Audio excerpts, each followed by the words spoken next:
morning, Ultimates collectors. Phoenix Rising Creations back, and today, that's right, it's 4th of July, and we have a special jam-packed review of Super7 G.I. Joe's Ultimate figure, Duke. Let's not take any more time, and let's look at his accessories and get a closer look at him.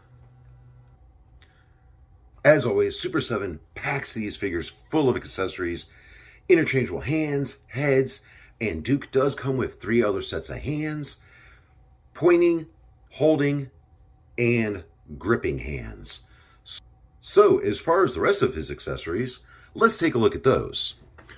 Opening this figure and getting him out of the packaging, this brought back a lot of memories of growing up as a child because the goggles, well, not goggles, the binoculars that Duke came with as a kid, Super7 nailed this spot on. This is amazing, and I love it, especially with the cord to hang it around his neck, which we'll put that on there later. He also comes with 2 guns.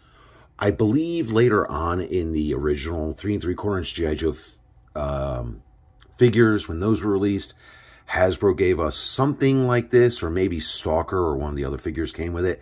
But this is a nice little SMG. The sculpting of it looks superb.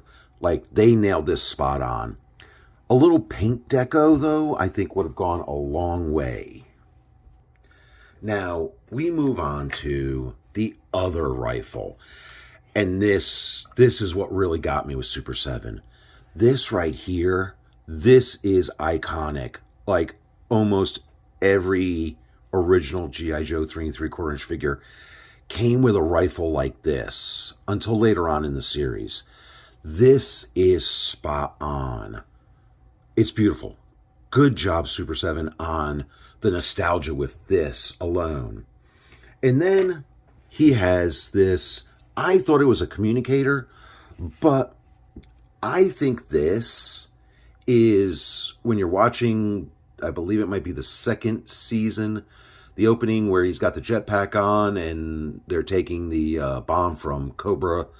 This may be a communicator, or this may be the device that would trigger the bomb, but this is really nice looking. Let's take a look at his backpack. This thing right here, this looks spot on to the backpack that came with Duke in, again, the 3 3/4 inch line back in the 80s. The coloration is amazing. I like how they did different tones of colors, earthy tones. And instead of it having a pin on the back to go into the back of the figure, they put very flexible strapping material. So we'll see how this looks on Duke here in a little bit. Now, Duke also comes with 2 interchangeable heads, and we're going to take a look at those. We've got this one right here, which is him calling in for some more troops. This is nicely sculpted and nicely painted. I have no complaints on this here. It looks identical to the face in the cartoon. Now, the other head, which is amazing, this one right here, some people say it's his angry head or his open mouth head. No, this is Duke. This is him calling for, yelling out, "Yo, Joe!"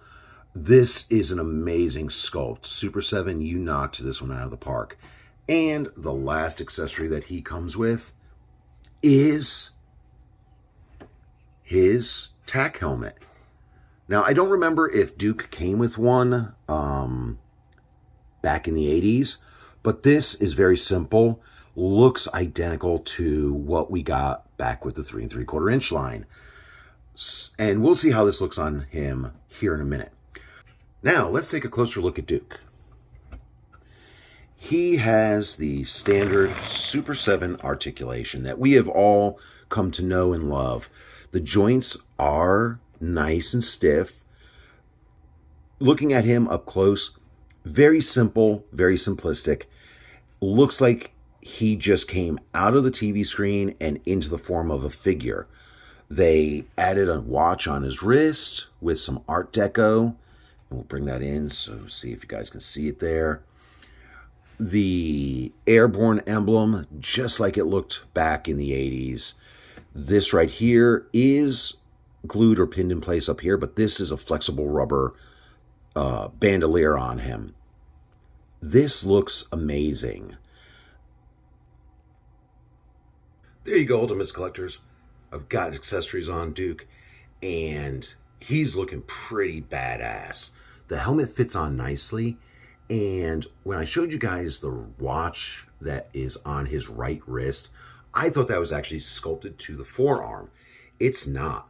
It is a separate little piece, so when you take his hand off, it will come off with the hand, and you can put it on like I did when I put the weapon holding hand on, and you can have the watch on there, or you could leave it off. That's totally up to you.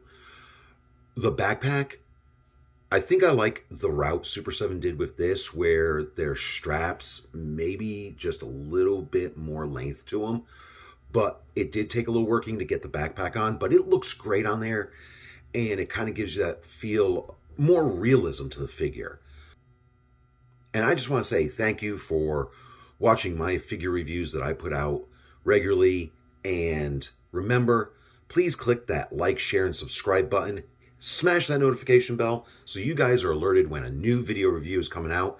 And until the next video, stay safe, be kind, and keep collecting.